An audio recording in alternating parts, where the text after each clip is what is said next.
Hello again. Well, happy Mini Lock Monday. Got three little locks here, given to me by my son. This one is off an antler bag that I bought about 30 odd years ago. This one with a nice little logo on. I don't know whether you can see that. I like that actually for some reason or other.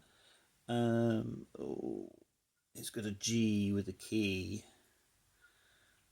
I don't really know where that comes from actually. I think it's probably my dad's, but I don't know. And then there's this little wafer style lock, cheapo Chinese thing.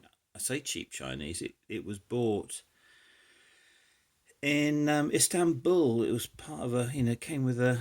I'll open that one first. Came with a diary or a notebook. So anyway, whack that in.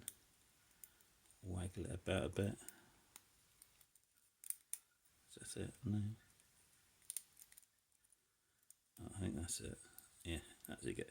There you go. That's it. That's extremely easy but fiddly. This one's probably the easiest of them all.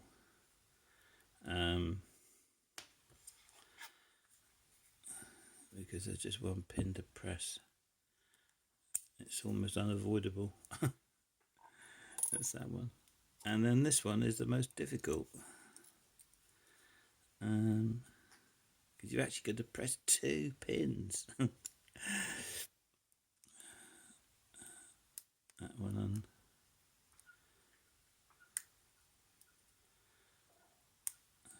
I think that's it. So there we go. Happy Mini Lock Monday. It's Bank Holiday Monday today, and got a day off. I'm working on all this stuff over here. Peter's padlock. It's coming on. See you around, guys. Take care.